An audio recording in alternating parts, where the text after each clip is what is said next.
The wind howled like something alive out there. It rattled the loose pane above the fireplace, shook the fir trees outside, and sent needles of cold rain sideways against the old glass. The storm had started at dusk, sweeping in off the mountains with the kind of fury that always made Ella Maddox's jaw clench.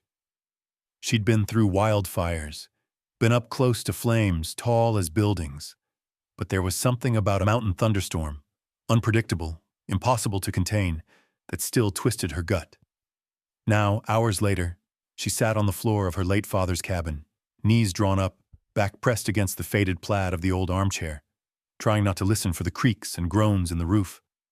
No one had lived here in years, not since he'd gone. A branch cracked in the dark, sharp as a gunshot. Ella flinched, then cursed herself for it, knuckling the tears out of her eyes. She was supposed to be tough. Hell, people in town called her that, sometimes with respect, sometimes not. But tonight, her hands wouldn't stop shaking. It had taken everything just to drive up that long dirt road, through the forest she'd once known by heart. It was the first time she'd been back since the funeral, and the grief, old and stubborn, hung in the corners like cobwebs. Another crash of thunder. The power had gone out an hour ago. Ella's phone was dead, her flashlight on its last legs. She watched the storm through the narrow front window. Nothing but blackness outside except when the lightning split the world open. That's when she saw movement, something big and dark, a shadow lurching between the pines. Her mind ran wild. Bear, elk, some stray neighbor's horse? But the shape was wrong, almost ghostly in the flash. She hesitated, then stood, heart pounding. Another flash. The shape staggered closer, a hulking animal with a strange silhouette. Ella grabbed the battered old lantern from the shelf, lit it with a trembling hand, and stepped onto the porch. The rain slapped her face, cold and furious. Wind tore at her hair. But the animal kept coming, hooves sinking in the mud, breath steaming. Ella's jaw dropped as she realized. Mustang, a wild one, black as midnight, soaked through, mane tangled and streaked with mud. He limped, each step an effort, but his head was held high, proud, even as he trembled. Whoa. Easy, boy. Ella's voice caught. She'd never seen a Mustang this close, not wild, not unbroken. There was a saddle on him, battered leather clinging to his back, and a heavy satchel, nearly black with rain. The horse took another step, his eyes flashing in the lantern light, haunted, desperate. Ella set the lantern down, arms raised just enough to show she meant no harm. Hey, it's okay. Her boots sank in the muck as she moved closer. The horse's ears flicked, nostrils flared, but he stood his ground. Then, with a shudder, the Mustang's knees buckled. He collapsed right there at her feet, mud splattering her jeans, sides heaving. Ella knelt, breath fogging in the cold, reaching carefully for the bridle, no bit, just a makeshift rope halter. She stroked his neck, feeling the tremors, the chill beneath the soaked hide. That's when she saw it, the satchel hanging from the saddle horn, too nice for a wild horse, with a set of initials pressed into the cracked leather. S.M. Samuel Maddox, her father. Her stomach lurched. The horse had come out of the storm, out of nowhere, wearing her dead father's mark like some bad dream. Her mind raced. Had someone been up here? Why bring the horse to her? Why now in the middle of the worst storm of the year? Thunder boomed, closer this time, and the Mustang, Strider she'd later call him, lifted his head with a groan. Ella dragged the lantern closer, heart thudding in her ears. The horse was cut up, flank bleeding, one shoe missing. Someone had ridden him hard, then let him go. Or worse. She glanced at the cabin, then back at the horse, torn. Leave him in the rain? Not a chance. With a grunt, she slipped the lead rope around her wrist, murmured soft nonsense as she half-dragged, half-coaxed him under the porch awning. He followed, barely. There she grabbed an old wool blanket from the bench, draped it over his back, and knelt to check his wounds. None fatal, but he'd need help soon. All the while her gaze kept darting to the satchel. It looked ancient, rain-soaked, the flap half-torn. Curiosity burned through her fear. She eased it loose from the saddle, fingers numb, and carried it inside. The lantern's glow spilled over the initials, and her breath caught. It was her father's writing, no doubt.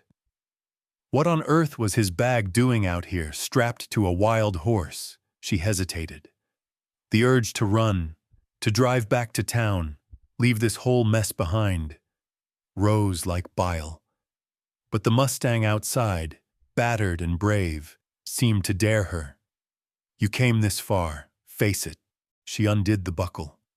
Inside she found a bundle of letters, water-damaged but still sealed, each one addressed to her father in a shaky hand. There was something else, too. A faded photograph of a woman she didn't know, and a folded page with an old map. Her heart pounded. Lightning cracked again, illuminating the room with a sudden, unnatural brilliance. In that split second, Ella saw herself reflected in the cabin window, hair wild, face haunted, holding the past in her hands.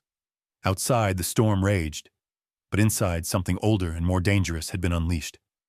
Ella sank to the floor, letters clutched in her fist. The wind howled, the Mustang groaned on the porch, and for the first time in years, she didn't feel alone. Whatever secrets had been carried through the storm, they'd found her, and she wasn't running this time. The storm hadn't let up by morning. Rain still drummed on the tin roof, low and relentless, but inside the cabin, the world felt different. Ella barely slept, spending the night sitting cross-legged on the faded rug, lantern light flickering shadows across the log walls.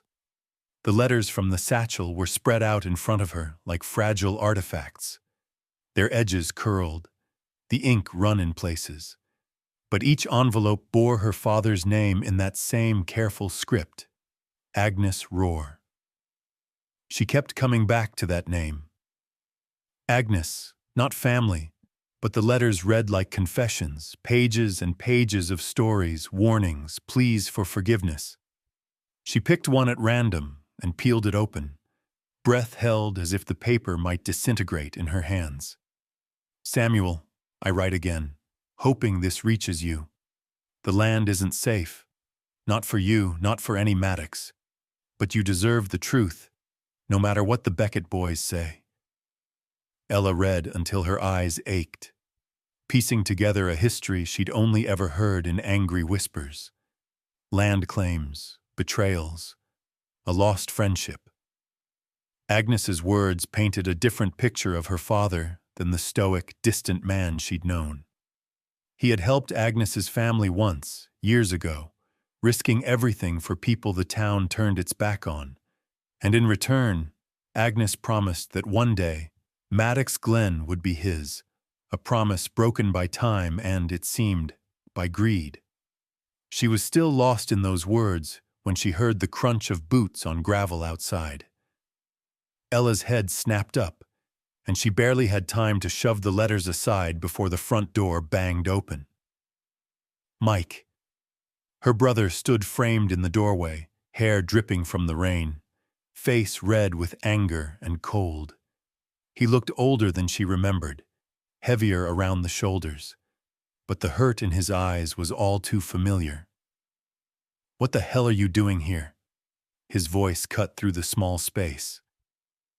You think you can just show up after all this time? Ella didn't move. Mike, please. No. He shook his head, boots thudding as he stomped inside, water pooling on the boards. Don't, Mike, please me. You disappear for years, and now you're back, dragging up Dad's mess like none of it ever happened. The whole damn town's talking. Think you can just take whatever you want. It's not like that. Ella's voice was low, tight. I found something. Dad's satchel, look. She gestured at the battered leather bag on the table. Mike barely glanced at it. So, junk and memories. That's all he ever left us. Why are you really here? She hesitated, looking down at the letter still trembling in her hand. I wanted answers. I needed to know. About him. About the land. About us. He snorted, the sound bitter. There's nothing here but ghosts. You should have stayed gone. Ella felt the anger bubbling up, sharp and hot, but she swallowed it. The old pattern, their fights, always ending in silence, threatened to take over. But she forced herself to meet his eyes. I'm not here to fight you, Mike.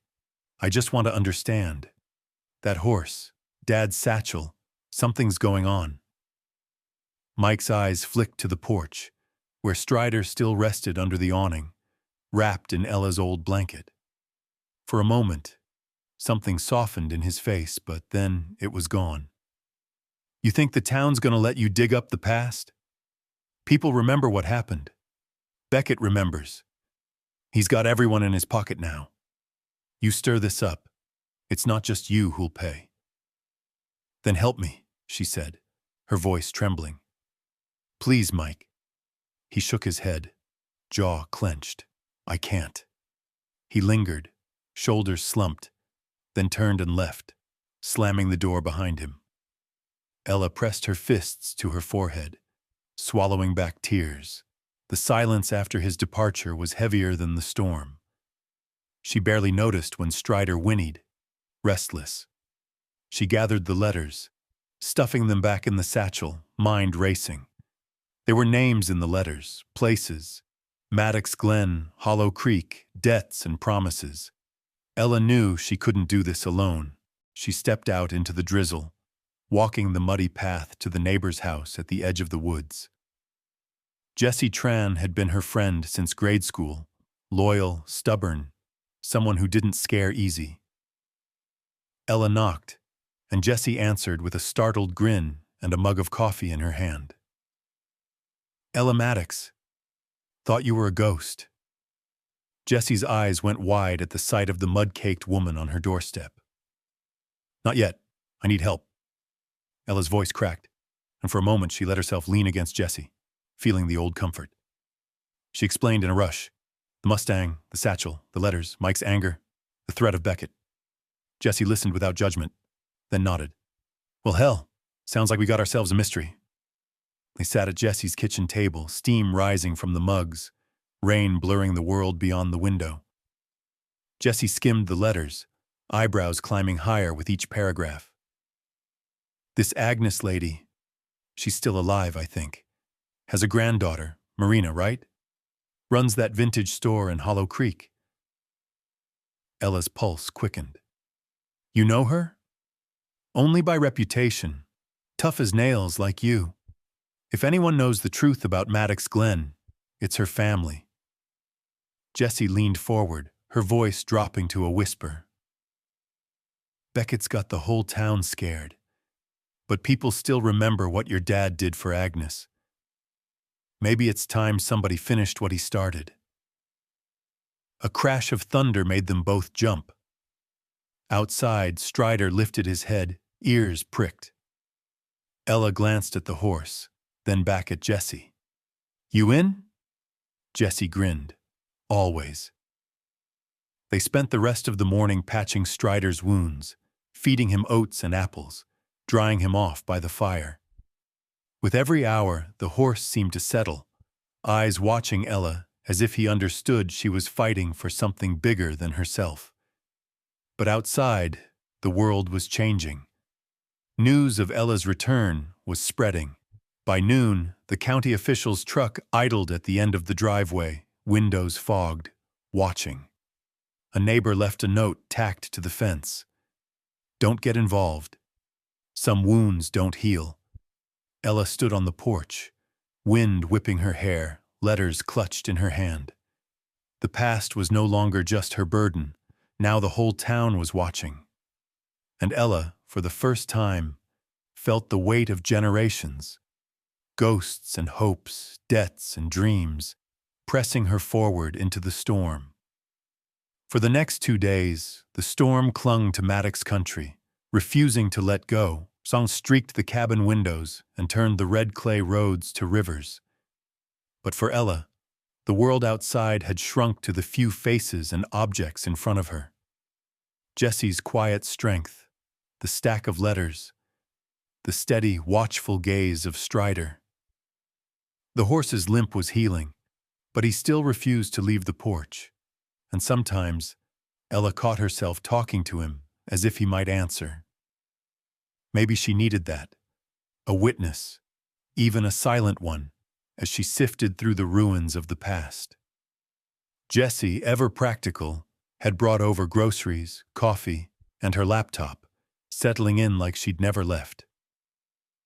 The pair spread out the letters on the table each morning, sorting by date, then mapping the stories against the old photographs and land surveys in the satchel.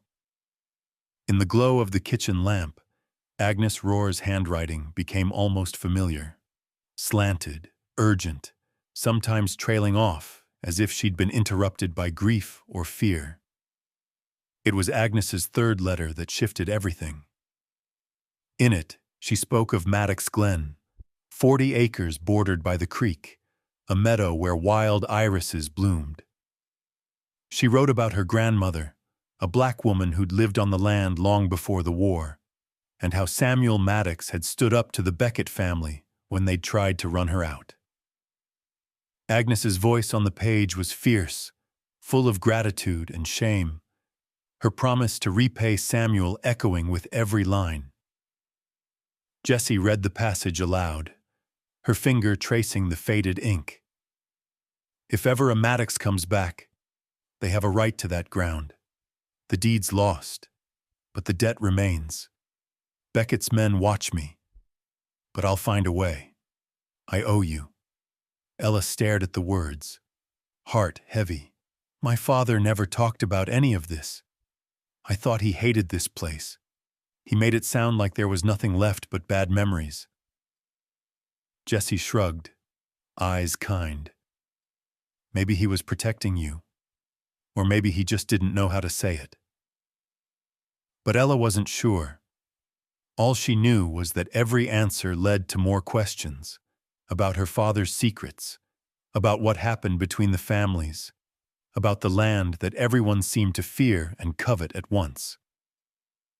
When the rain finally broke, they saddled up Jessie's old pickup and drove the winding road to Hollow Creek, a town that always felt a little off the map.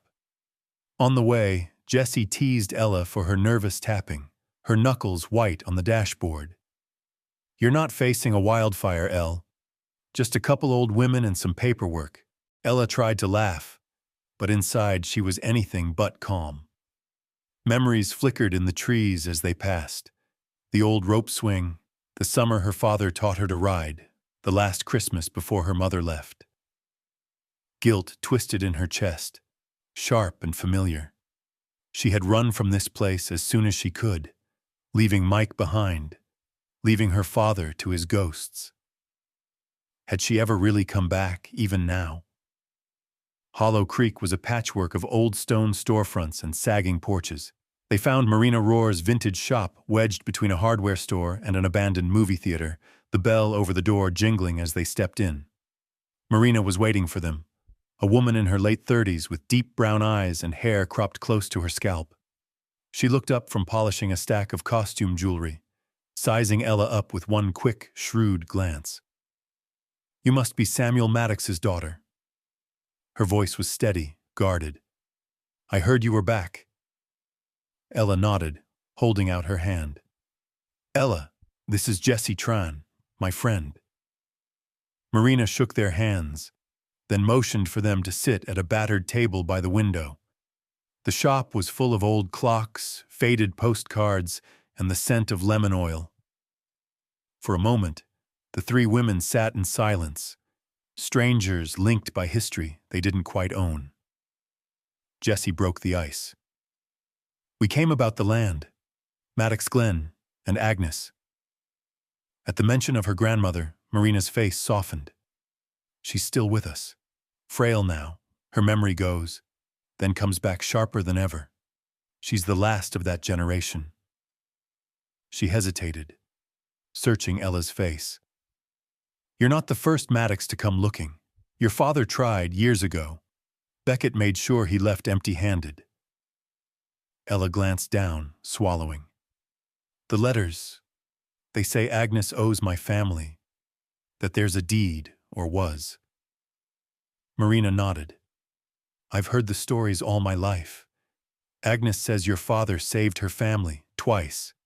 She wanted to give something back, but Beckett, he's got the county in his pocket. He threatened us. My mom moved us to town to get away. Jessie leaned in. Would Agnes talk to us? Marina hesitated, then nodded. She likes company, especially if you bring lemon cookies. Come by the house tonight. I'll warn her you're coming. That evening, Ella felt the old nerves crawling up her spine as they pulled into Marina's driveway. The house was neat but tired, a porch swing creaking in the breeze. Inside, Agnes Rohr sat propped up in a wingback chair, blanket over her knees, eyes milky with age but sharp as glass when they found Ella. So, you're Maddox's girl. Her voice was raspy, but it held a strength that belied her frailty. Ella knelt beside her, taking Agnes's trembling hand. I am. Agnes squeezed tight. Samuel was a good man, too good for this world. I failed him, child. I tried to set it right, but they took everything, burned the papers, ran us off. I kept writing, hoping someone would listen. Ella's throat closed. I'm here now. I want to finish what he started. Agnes nodded, tears shining. You're braver than you know. But it won't be easy. That night, as rain began to patter once more, Ella and Marina sat on the porch steps, looking out into the dusk. They shared stories of stubborn fathers, broken promises, the weight of names neither asked for. For the first time, Ella felt less alone.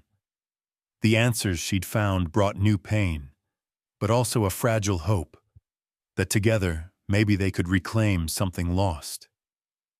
Back at the cabin, Strider whickered softly as Ella brushed the mud from his coat. She pressed her forehead to his mane, feeling his warmth steady her. The ghosts were still there, but now so was courage. And with Jessie and Marina by her side, Ella knew she wouldn't back down again. The morning came cool and misty, dew still beating on the porch railings as Ella laced up her old boots.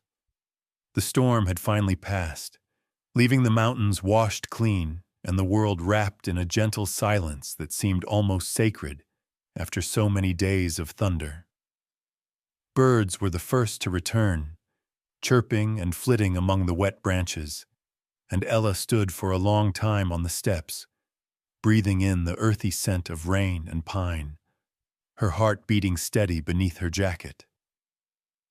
For the first time since her return, the old cabin felt like a place she could belong again. Not just a tomb for memories, but a place where the future might start. Jessie arrived at dawn, thermos in hand, hair pulled back in a messy ponytail, her truck already rumbling in the drive. You ready for this? She called, and Ella nodded, wordless. They checked Strider one more time. His limp was less pronounced now, but he'd still need rest, and Ella left him a scoop of sweet feed and a whispered promise. I'll be back before dark, boy. Hold the fort for me. The drive to Hollow Creek wound through green valleys and over misty ridges, the world still shining with that glassy, rain-washed brightness that made everything look new. Jessie drove with one hand out the window, music humming low, letting the miles unspool between them. Sometimes they talked, about the past, about the town, about nothing at all, and sometimes the silence filled up with things they didn't have to say. Ella stared out the window, mind drifting through all that had happened. The letters and the land, her father's secrets, Mike's anger, Marina's haunted eyes. It wasn't lost on her that Hollow Creek had always seemed like another world, a place where stories lived longer than people, and secrets clung like ivy to old brick and wood. She remembered coming here as a child, chasing Mike through the square, laughing at the ducks by the river. Now, coming back with so much on her shoulders, the streets felt narrower, the houses more fragile, but also more welcoming than she'd expected. People nodded as they passed, some with curiosity, some with the wary caution reserved for anyone with the Maddox name. Marina's house stood at the end of a quiet street, shaded by willow trees and wrapped in honeysuckle. She met them at the door, her expression a mix of relief and nervous excitement. "Come on in," she said, waving them through a hallway lined with faded photographs and sun-faded wallpaper. "Grandma's having a good day. She's been asking about you all morning." In the living room, Agnes Rohr sat in her chair by the window, a shawl around her thin shoulders, her eyes clearer than they'd been the night before. She watched as Ella crossed the room, and when Ella knelt beside her, Agnes reached out, her grip still surprisingly strong. "You came back." Agnes's voice was soft, yet steady. "You didn't let the rain stop you." Ella smiled, feeling her throat tighten. "I said I would." Jessie and Marina settled onto the couch as Agnes leaned closer, her gaze sharp as a hawk's. "Let me tell you something, child. This land, Maddox Glen, wasn't always a curse. Your father made it a home for people who had nowhere else. He fed them, sheltered them, stood up to men who thought money gave them the right to everything. He was braver than most." Agnes's words painted a picture more vivid than any photograph, of Samuel Maddox, young and strong, standing shoulder to shoulder with her own parents, fighting for a future no one else believed in. "He saved my family when Beckett's men came for us," Agnes said, voice trembling. "Risked his life to stop them. They never forgave him for that. Nor did they forgive me, for trying to pay that debt forward." Jessie leaned forward, voice gentle. "What happened to the deed, Agnes?" Agnes stared at the patchwork quilt on her lap, fingers tracing the seams. "It was stolen. Beckett's boys burned the house, took what they wanted. I tried to hide a copy, but by the time the fire was out, it was gone. All I could do was write letters, hope someone would find them, hope someone would care enough to listen."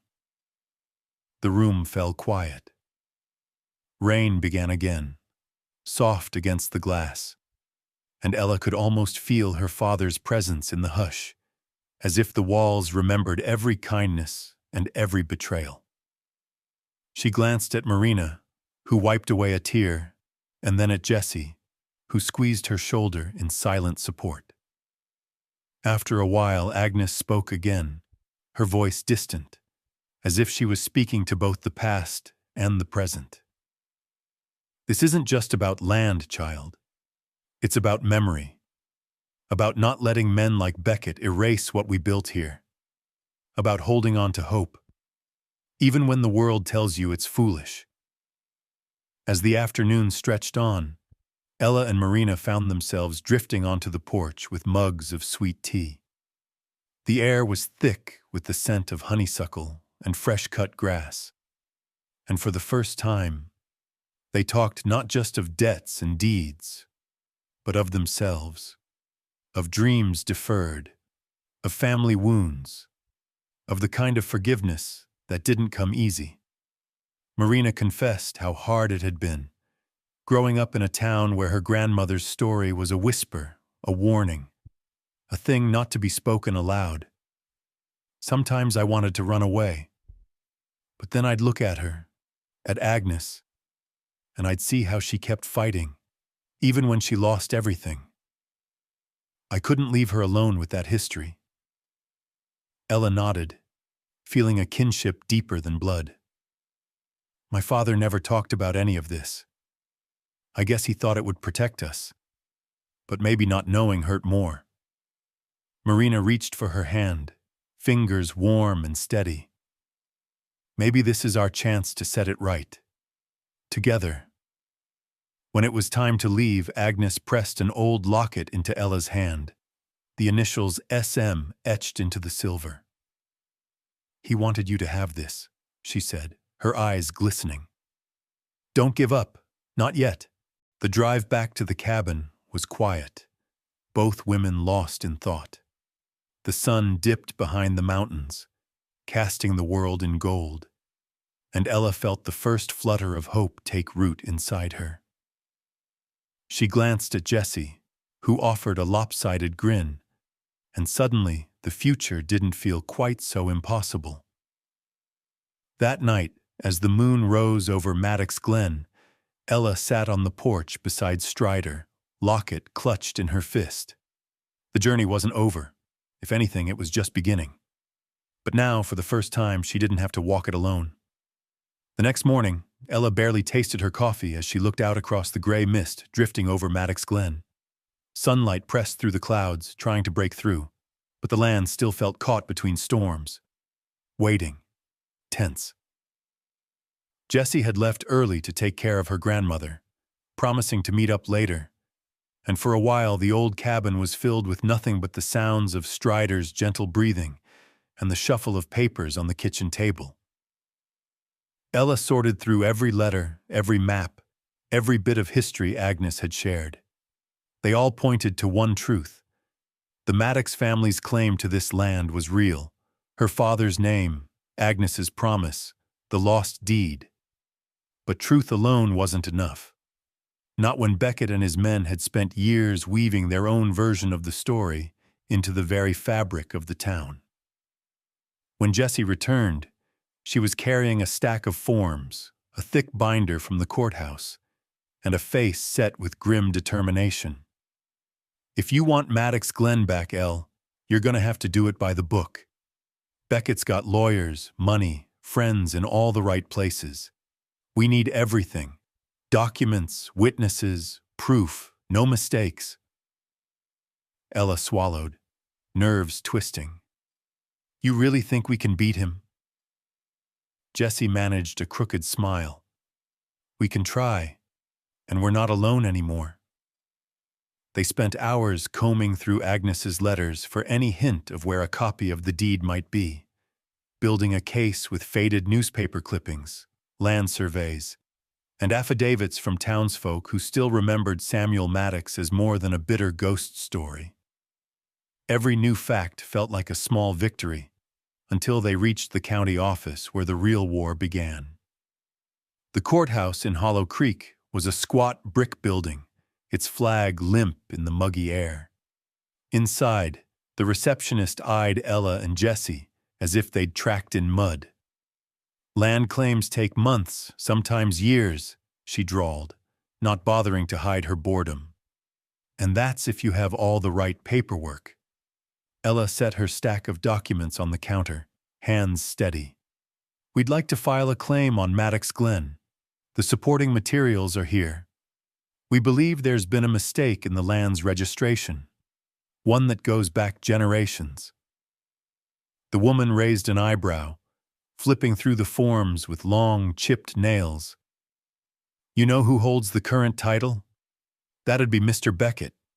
He's on the county council, honey. Most folks wouldn't want to make trouble for him." Jessie leaned in, voice calm but sharp. "We're not most folks. This is about setting things right." The woman sniffed and disappeared into a back office, leaving Ella and Jessie to stew beneath the flickering fluorescent lights.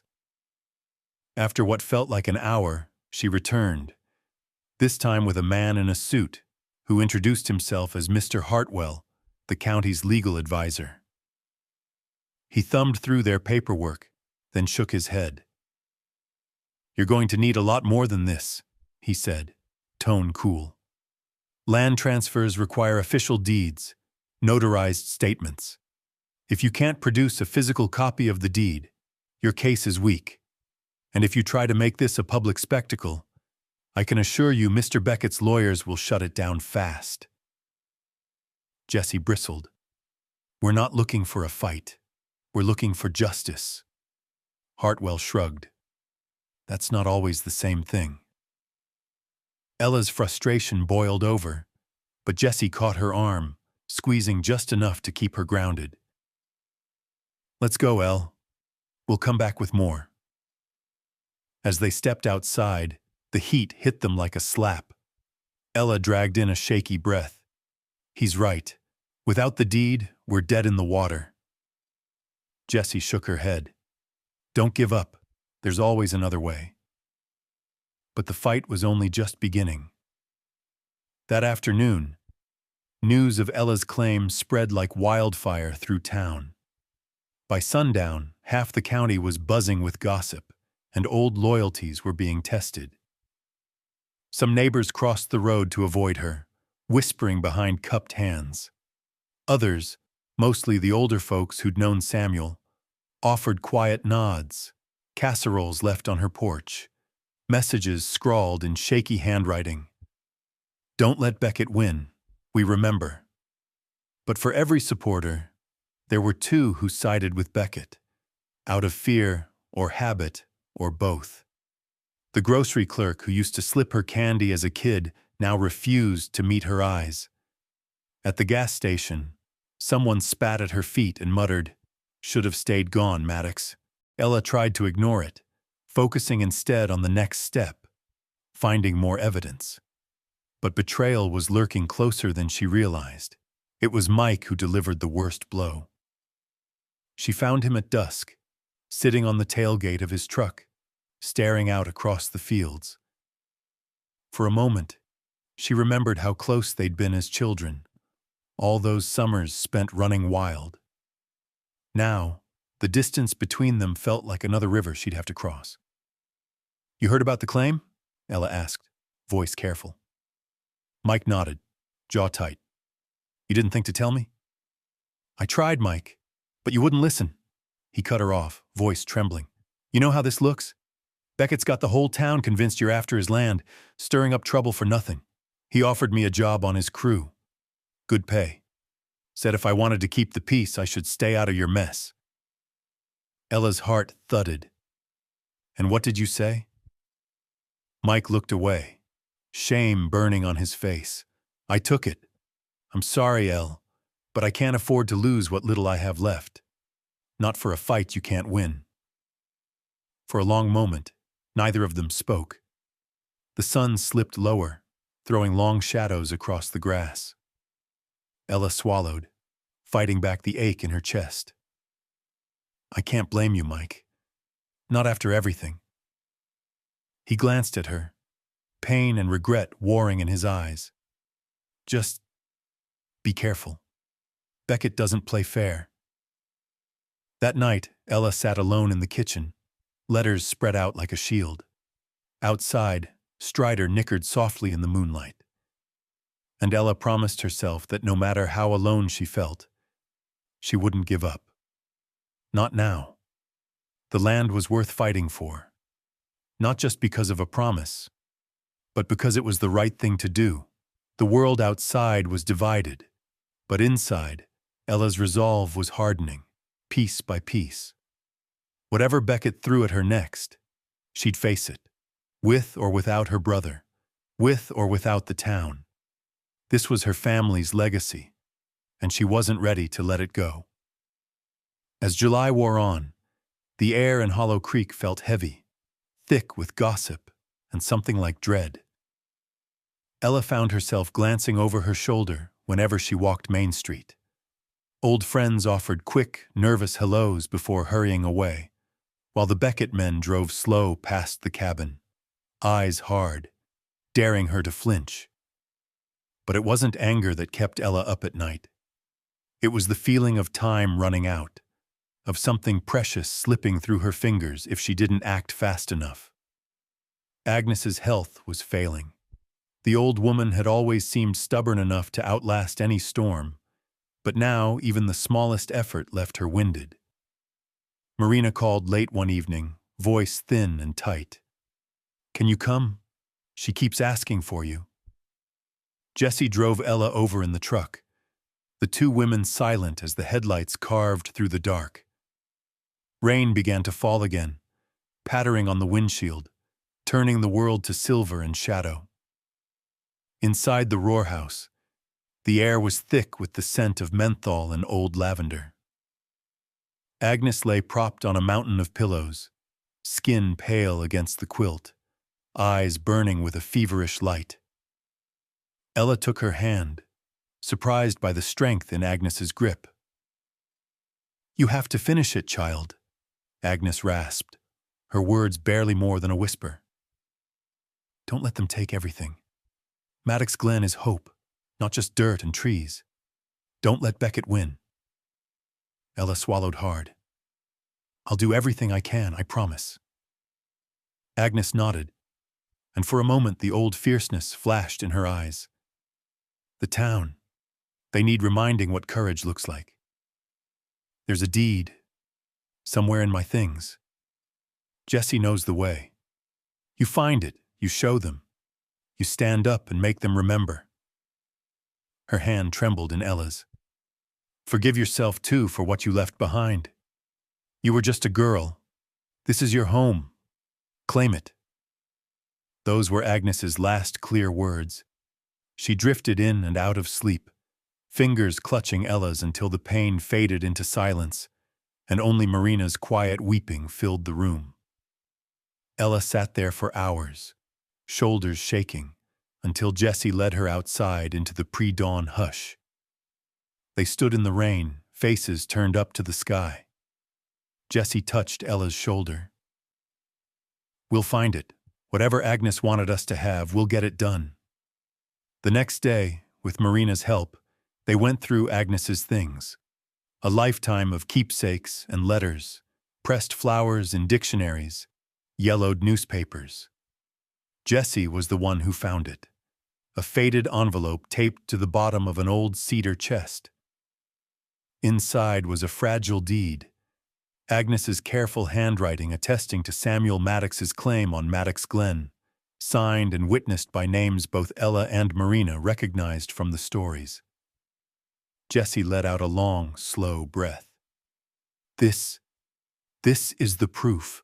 They took the document straight to the courthouse, the three women marching together through the front doors like a wave nobody could stop.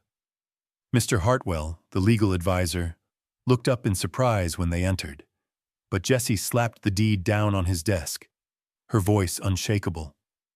"This is the missing document, notarized, witnessed, and backed by Agnes Rohr's statement. It's time the council heard the truth." Hartwell stared at them for a moment, then carefully read every line, his face unreadable. He promised to review it, but warned, "Beckett will contest this.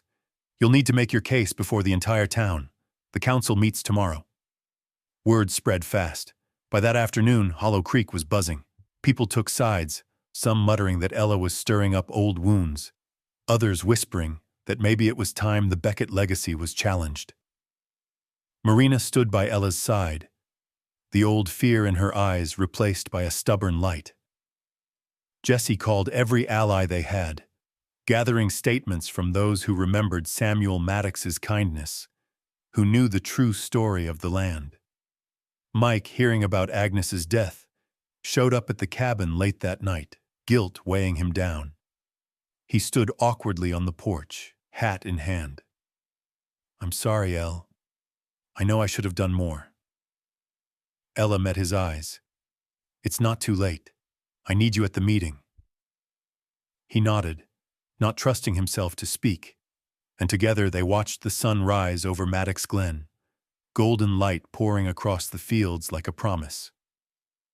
The day of the meeting dawned hot and bright. The community center filled up fast. Farmers, old-timers, teens with cell phones out, every seat taken, and dozens more standing along the walls. Ella, Jesse, Marina, and Mike sat together at the front, the deed in Ella's trembling hands. Beckett arrived with his lawyers, the two men looking smug as ever, their confidence unshaken. The council called everyone to order, and Hartwell laid out the facts. The original deed, Agnes's testimony, the community's conflicting memories. Ella stood up, every eye in the room fixed on her. Her voice shook at first, then steadied as she spoke. Not just about land, but about loss, about hope, about what Maddox Glen meant to people who had never had much of anything. She told Agnes's story, her father's, her own, how coming home had shown her that courage wasn't about never leaving, but about returning and making things right. Some in the crowd shouted, angry or afraid. Beckett's lawyer tried to pick holes in their story, to twist facts, but Jesse countered every point with cool logic and community testimony. Marina spoke, voice strong, about what it meant to finally be heard, to finally see her family's sacrifice honored. At last, Ella looked around the room, her words soft but clear. This land isn't just mine, it's all of ours. We can heal if we choose to. The council murmured among themselves, faces grave. Hartwell rose and cleared his throat. We'll review the evidence. But the truth is plain. This land was taken, not given. We owe it to this community to make things right. Ella sat down, breathless, Jesse squeezing her hand. For the first time, she felt hope flicker, small but real. Maybe, just maybe, Maddox Glen could finally be more than a battleground for old grudges. Maybe it could be home. Word of the council meeting spread faster than wildfire. By dawn, news had swept through every street and hollow of Hollow Creek. Ella Maddox was standing her ground, and the Beckett family's grip on the land was finally being challenged. All morning, trucks rumbled past the cabin, drivers slowing to stare, some offering a raised fist or a cautious wave, others only a hard, assessing look. Tension sat heavy in the summer air. Ella stood at the kitchen window, watching the sun climb over Maddox Glen. Strider grazed peacefully near the porch, mane rippling in the breeze, but Ella's own nerves were raw. She'd barely slept. The council would take time to rule, but Beckett wouldn't wait. That much was clear. Sure enough, by mid-morning, the drone of heavy engines echoed from the far side of the property. Jesse burst into the kitchen, breathless. Beckett's here. He's got work crews and fencing trucks lined up on the old road. Ella's jaw clenched. He's going to try to seize the land before the council can stop him. We can't let him. Marina's voice was sharp as a whip. This is our chance, Ella. If we give in now, everything Agnes, your dad, everything they fought for, gets erased. Jesse's eyes blazed with determination. I've called everyone who's ever believed in Maddox Glen. If Beckett wants a fight, let him see we're not alone. Within an hour, a small crowd began to gather at the property line. Old neighbors, high school friends, ranchers who'd always respected Samuel Maddox's word, and a handful of young people hungry for something worth believing in. Mike arrived, parking his truck nose to nose with one of Beckett's bulldozers, jaw set, face grim. I'm here, El, he said, finally standing beside his sister. This is our family's land. Beckett doesn't get to take it without a fight. Beckett himself soon arrived, crisp in a suit, flanked by 2 deputies and his lawyer. He shouted over the gathering, voice booming across the grass. You're trespassing. This is private property. Get off before you all end up in jail. Ella stepped forward, heart pounding, the council documents and Agnes's deed clutched in her fist. This land is under legal review. You have no right to break ground until the council makes its ruling. Beckett sneered.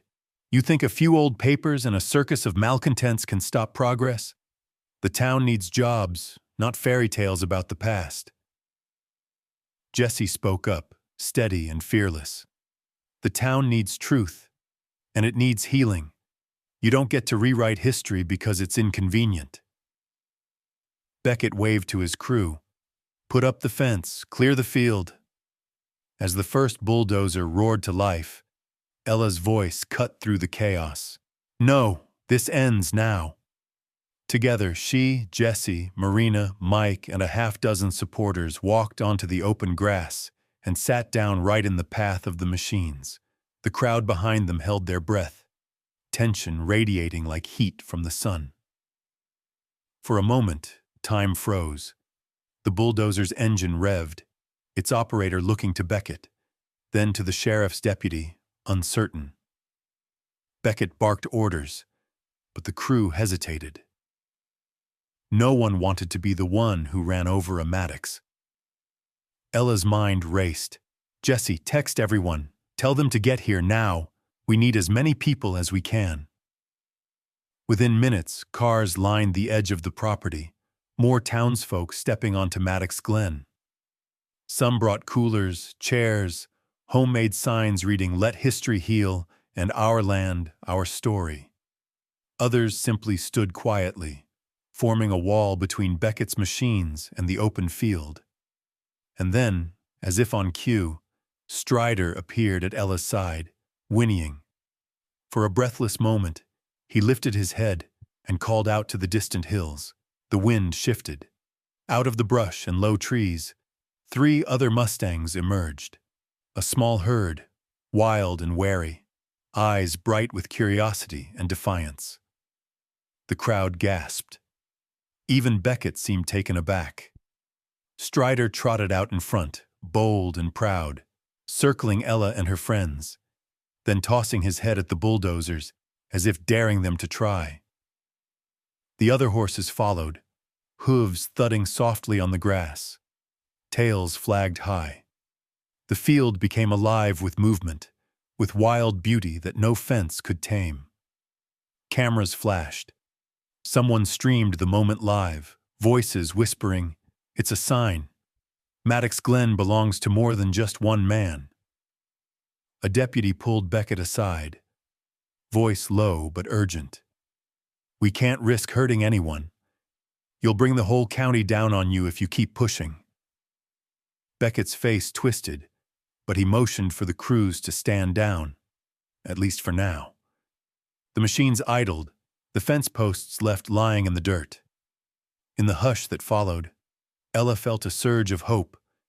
New, fragile, but real. She looked at Mike, saw pride in his eyes for the first time in years. Marina wept quietly. Jesse hugged her tight. The people who'd come carried old wounds, old divisions, but in that moment, united on Maddox Glen, they felt like something more than neighbors. They felt like a community. Beckett retreated to his truck, slamming the door so hard it echoed down the lane. The sheriff nodded to Ella. "Council's meeting tomorrow, Miss Maddox. I suggest you all get some rest. Looks like you'll need it." As the crowd dispersed and the sun slipped low, Strider stayed beside Ella, nudging her with his velvet nose. She pressed her face into his mane, letting the fear and relief rush out in a trembling breath. She didn't know what tomorrow would bring. Beckett wasn't beaten yet, and the fight wasn't over. But for the first time, Ella believed they might actually win. Not just for her family, but for everyone who needed to see the land reclaimed, the truth restored. That night, under a sky thick with stars, the Maddox siblings, Jesse, Marina, and their friends camped out on the field, laughter mingling with the distant calls of wild horses. The old land felt alive with possibility, every heartbeat promising change. Whatever happened next, Ella knew she was home, and she wasn't alone. Morning broke over Maddox Glen with a strange quiet, the kind that makes your skin prickle even before you know why. Ella lay on the grass beside Strider, dew soaking through her flannel shirt, watching the sky pale from indigo to gray. Around her, Jesse and Marina stirred in their sleeping bags, while Mike sat sipping coffee from an enamel mug, his eyes scanning the horizon. The field where they'd held their standoff just hours before now seemed impossibly peaceful. Wild mustangs grazing along the edges, the scent of trampled grass rising as the sun climbed. But calm wouldn't last. By 8 o'clock, Beckett's men were back at the property line, this time with county deputies and a lawyer in tow. Anxious murmurs ran through the gathering. More people had arrived since sunrise. Local reporters, neighbors, even old rival families, drawn by the spectacle and the promise of history changing in front of them. Ella's pulse thudded as she wiped her face and stood. Jesse handed her a granola bar and a crooked grin. "You ready for the circus, Elle?" "No choice now." Ella tried to smile, nerves sparking under her skin. "We hold the line until the council rules." A sharp wind picked up, clouds roiling in from the west, thick, black, and heavy. The Mustangs grew restless, flicking their ears and tossing their heads. Strider circled the perimeter, never straying far from Ella, alert as if he sensed trouble brewing. Suddenly, Beckett stepped forward, voice cutting through the morning air. "Last warning. Get off my land, all of you. The county sheriff's given me authority to clear this field before noon, unless you want to spend the night in a cell." Ella drew a shaky breath, squaring her shoulders. "You can threaten us, Mr. Beckett. But the law's on our side now. The council has our evidence. You try to force us off, everyone in Hollow Creek will see what kind of man you are." Beckett's jaw clenched. "I've done more for this town than your family ever did. Don't make me prove it the hard way." Jesse put a hand on Ella's back, steadying her. Marina whispered, "We have to stand strong. For Agnes. For all of us." The sky darkened further. Thunder rolled across the glen, a warning from the mountains themselves. Ella's eyes flicked to Strider, who was pawing the ground and snorting at the distant tree line. The wind whipped up, rattling the loose fence posts and sending dust swirling across the field. And then, as if the world itself had decided whose side it was on, the storm broke. Fast, violent, wild. Rain sheeted down, drenching everyone in seconds, lightning forking overhead. People screamed and scattered for cover. Beckett's crew retreated to their trucks, cursing as the ground turned to slick, sucking mud. But in the chaos, something else happened. The Mustangs, startled by the thunder, stampeded across the field, manes flying, hooves tearing up the earth, wild and beautiful and terrifying all at once. Strider reared up, calling to them, then bolted after a young chestnut foal that had stumbled and fallen near the fence. Ella's heart lurched. "He's going after the foal. He's hurt." She didn't stop to think. With Mike right behind her, she sprinted into the teeth of the storm, boots slipping in the mud. Strider reached the foal first, circling protectively as another bolt of lightning struck a tree nearby. The foal struggled to rise, its leg twisted at an odd angle. Mike shouted, "Careful, Elle! That fence is coming down!" A loose wire snapped, whipping dangerously close as the wind howled. Ella crouched low, voice soothing, hands steady despite the panic racing through her veins. "Easy, baby. It's okay. I got you."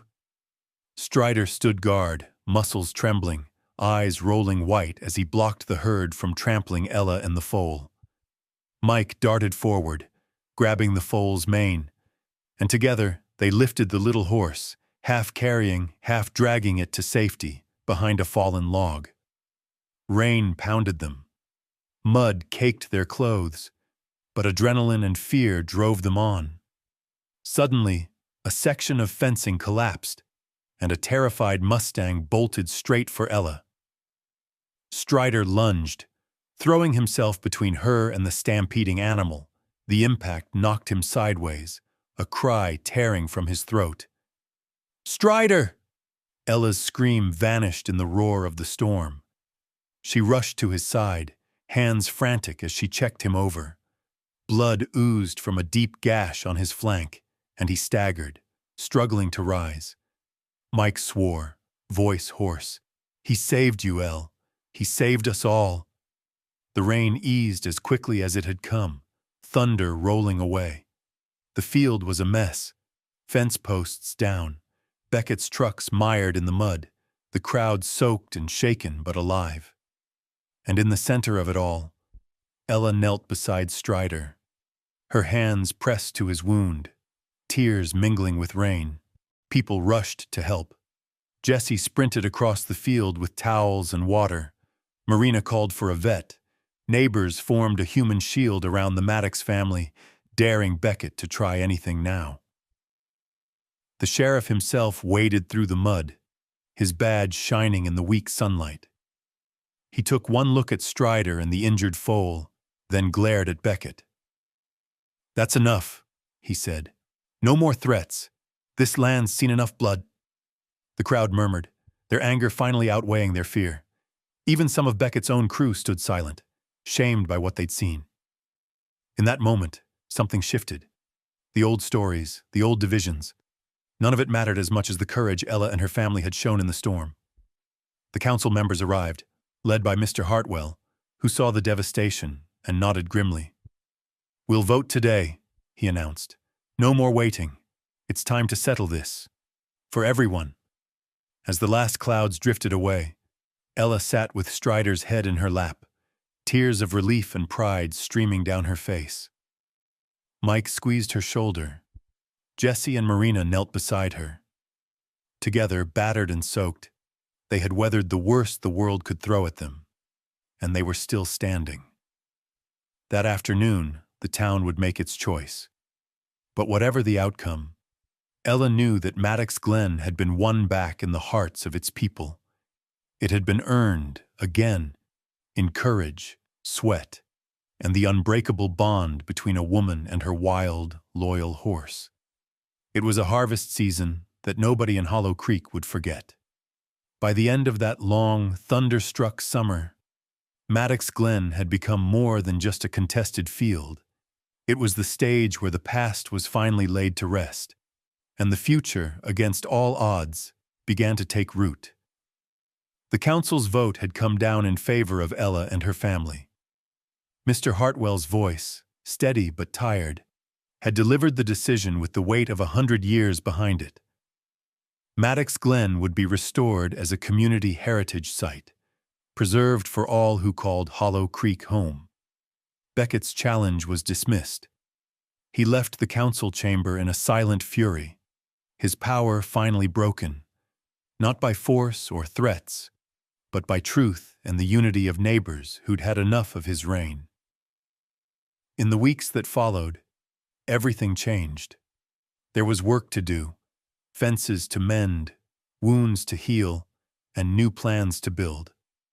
But as the air turned crisp and golden, a new energy swept through the glen. For the first time in years, laughter returned to the old fields, echoing across the hills like music.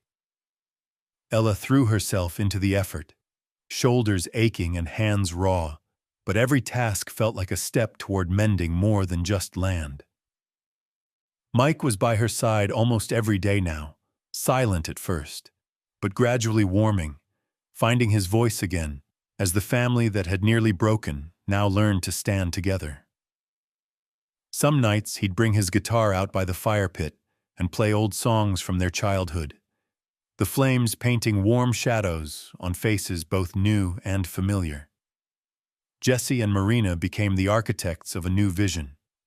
Inspired by Agnes's stories and the hopes of the past, they launched a youth mentorship program on the land, inviting local teens to help restore trails, tend to the mustangs, and learn the stories that had nearly been forgotten. Jessie found herself teaching a whole generation how to patch a fence or set a campfire, her patience and humor infectious even on the longest days. Marina brought in books, art supplies, and a kindness that drew even the shyest kids out of their shells. Together they planted a community garden along the creek bank, rows of tomatoes, beans, and wildflowers growing stronger with every passing week. The day of the harvest celebration dawned bright and cool, the sky a crisp, impossible blue. Long tables were set up in the middle of Maddox Glen, covered with patchwork cloths and dishes brought by families from every corner of Hollow Creek. Someone fired up a grill, kids raced barefoot through the grass, and the air buzzed with the sound of fiddles, laughter, and stories passed from hand to hand like precious heirlooms.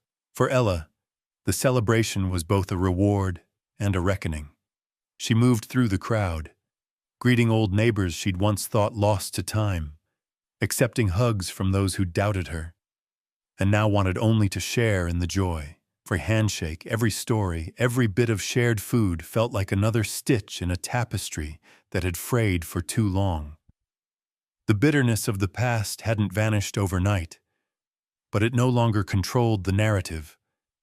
Now there was room for forgiveness, for remembering, for something new to begin. Mike surprised everyone that afternoon by stepping onto a makeshift stage and telling the story of how Strider had saved Ella during the storm. He spoke with a pride that made Ella's throat ache, and by the time he finished, even some of the toughest old-timers were dabbing at their eyes. The crowd gave Strider an ovation, the Mustang lifting his head, ears pricked, every inch the proud hero he'd become. A group of elders from Hollow Creek, some who'd once sided with Beckett, joined Ella for a walk along the creek. "You brought us back together," one said quietly. "It wasn't just about the land. It was about reminding us who we are." Jesse and Marina, standing arm in arm, watched as children braided wildflower crowns for the Mustangs, their laughter ringing through the fields. Jesse grinned, nudging Marina. "Agnes would be proud, you know." Marina's eyes shone. "She is. I can feel it." As dusk fell and lanterns began to glow along the fence line, Ella wandered away from the crowd, Strider close at her side.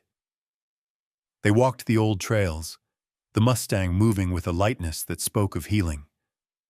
The wound on his flank had closed, leaving only a scar, a reminder, Ella thought, that survival always left its mark, but the hurt could give way to strength.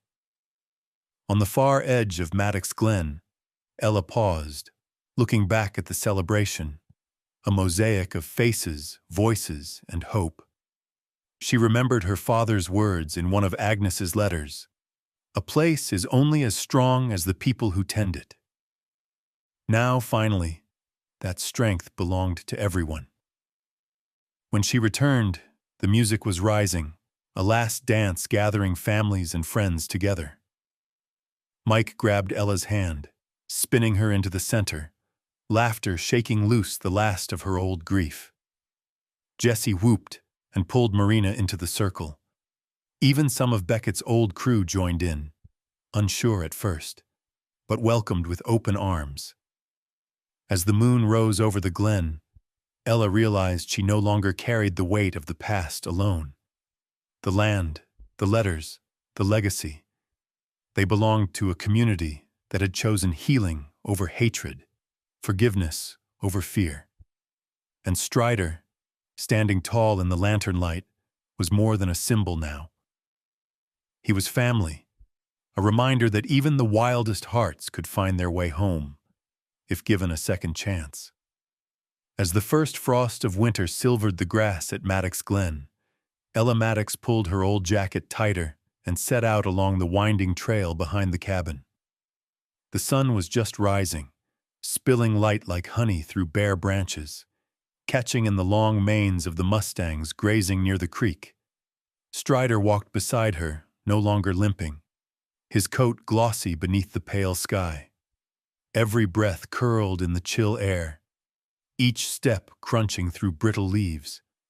The world felt quieter now, less like a battleground, and more like a place where stories could finally settle and take root. So much had changed in a single season. The harvest celebration was already legend in Hollow Creek, and families still stopped Ella in the general store to thank her, to share old memories, to ask about the next youth workday on the land. Maddox Glen had become what it always should have been, a meeting ground, a canvas for dreams both old and new.